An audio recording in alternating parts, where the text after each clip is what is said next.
दोस्तों, मैं विक्रम मोदी एक बार फिर एक न्यू हॉट टॉपिक के साथ आपके सामने हूं।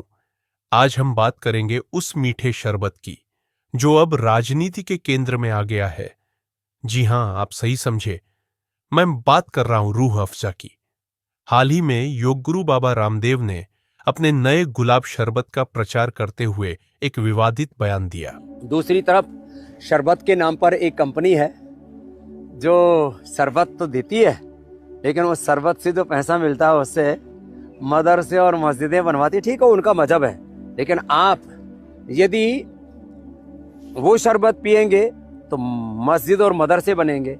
और पतंजलि का गुलाब का शरबत पीते हैं आप, ये शरबत पिएंगे आप तो गुरुकुल बनेंगे, आचार्य कुलम बनेगा, पतंजलि विश्वविद्यालय, भारतीय शिक्षा बोर्ड आगे बढ़ेगा। इसलिए मैं कहता हूँ ये शरबत जिहाद भी, जैसे लव जिहाद, वोट जिहाद चल रहा है ना, ऐसे शरबत जिहाद भी चल रहा है। उन्होंने कहा कि कुछ शरबतों की बिक्री से मदरसों और मस्जिदों का निर्माण होता है और इसे उन्होंने शरबत ए जिहाद का नाम दिया।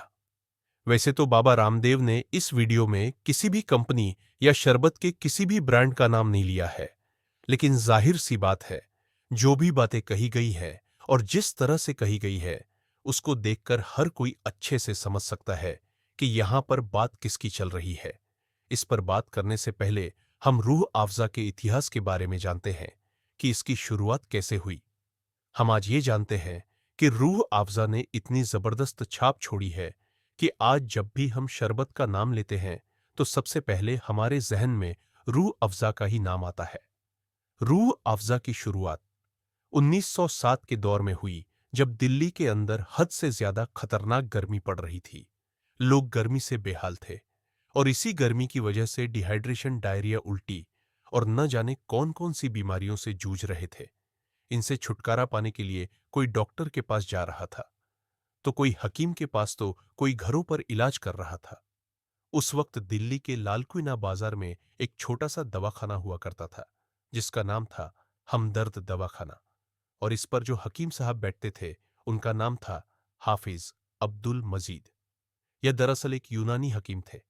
बाकी अच्छे हकीमों की तरह इनके पास भी उस दौर में बहुत सारे लोग पहुंच रहे थे, जो शिकायतें कर रहे थे कि इस खतरनाक गर्मी की वजह से ना तो वह लोग ज्यादा खा पाते हैं, और जाहिर सी बात है, जो नॉर्मल पानी है उससे भला कितनी प्यास बुझाई जा सकती है।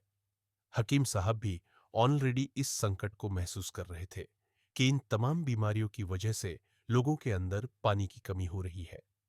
अब ऐसे हालात में उनके दिमाग में एक नया आइडिया आया। उन्होंने सोचा कि क्यों ना एक ऐसी बूटी तैयार की जाए कि जिसका जब इस्तेमाल किया जाए तो इंसान की बॉडी में पानी की कमी तो पूरी हो ही जाए, साथ में बाकी न्यूट्रिशंस की मात्रा को भी पूरा किया जा सके।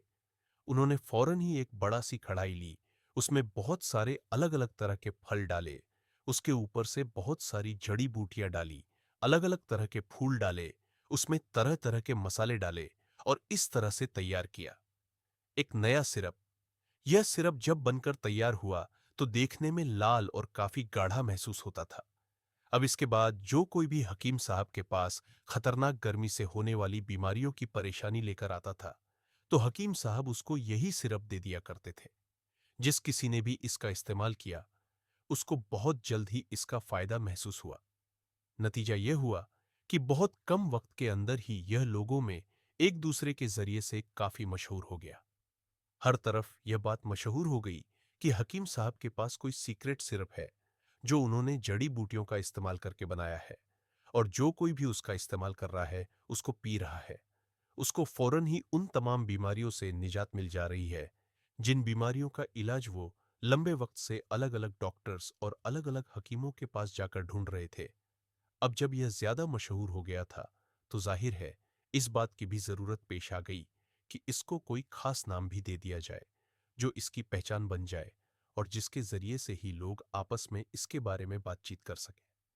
इसीलिए अब हकीम साहब ने इसको एक नया नाम दिया, और वो नाम था रूह अफ़ज़ा, जिसका मतलब ही होता है रूह को ताजगी देने वाला। खास बात यह भी थी कि अब अगर किसी को भी हकीम साहब से रूह अफ़ज़ा चाहिए होता था, तो उसको अपने साथ कोई बर्तन वगैरह लेकर जाना पड़ता था, क्योंकि अभी तक भी यह किसी बोतल या पैकिंग वगैरह में नहीं हुआ करता था।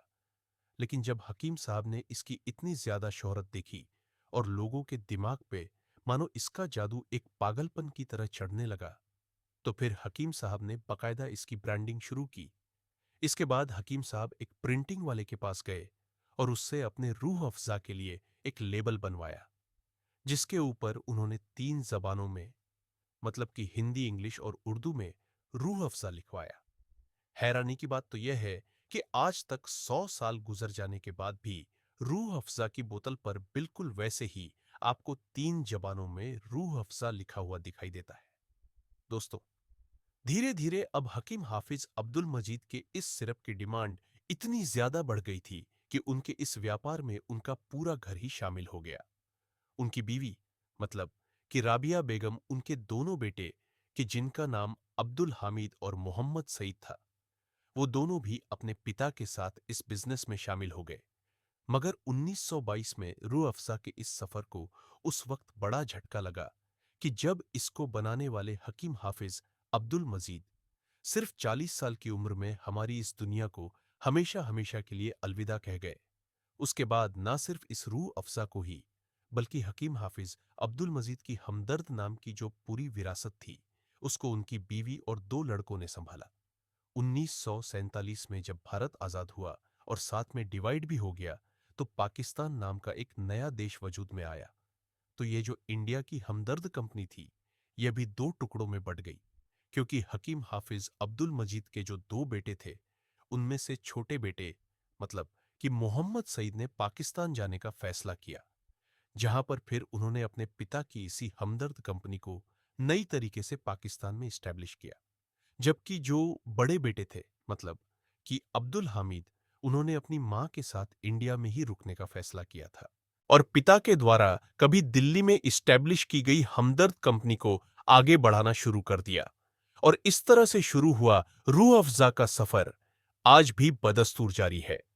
रूह अफ़ज़ा से जुड़ा एक इंटरेस्टिंग फैक्ट यह भी है कि हकीम हाफिज अब्दुल मजीद के चले जाने के बाद उनकी वाइफ और उनके बच्चों ने उनकी इस कंपनी, मतलब कि हमदर्द, को नॉन प्रॉफिट ऑर्गेनाइजेशन में बदल दिया था, जिसका मतलब यह है कि अब इस कंपनी का जो भी ज्यादातर फायदा होगा, जो प्रॉफिट होगा, वो चैरिटेबल पर्पस के लिए यूज किया जाएगा। साथियों, अब हम अपने मुद्दे पर वापस आते हैं।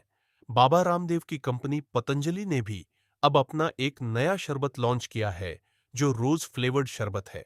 अब इसका टेस्ट कैसा है, ये तो आप लोग ही इसको टेस्ट करके बता सकते हैं। बाबा रामदेव अपने प्रोडक्ट्स की ब्रांडिंग को लेकर पहले भी सुप्रीम कोर्ट से फटकार खा चुके हैं। बाबा रामदेव को भी पता है कि इस नए शरबत के लिए मार्केट में जगह बनाना काफी मुश्किल होगा, क्योंकि उनके शरबत का मुकाबला एक ऐसे शरबत की कंपनी से होगा कि जो पिछले 100 साल से लगातार अकेले ही इस फील्ड पर राज कर रही है। क्या आपको लगता है कि बाबा रामदेव ने अपने इस नए प्रोडक्ट के प्रमोशन के लिए जो शॉर्टकट तरीका अपनाया है, वह सही है क्या? और देश के जरूरी मुद्दों को छोड़कर इस पर राजनीति करना कितना सही है? इसका जवाब आप लोग ही मुझे कमेंट बॉक्स में बताइए। लेकिन मेरी राय में कोई भी प्रोडक्ट की क्वालिटी धर्म के हिसाब से डिसाइड नहीं की जा सकती है। अगर किसी भी कंपनी के प्रोडक्ट्स में क्वालिटी है, तो उसे सफल होने के लिए किसी भी कंट्रोवर्सी की जरूरत नहीं है। अगर आपको मेरी ये कोशिश पसंद आई हो और वीडियो इंफॉर्मेटिव लगी हो, तो प्लीज इस वीडियो को शेयर और सब्सक्राइब कीजिए। Thank you.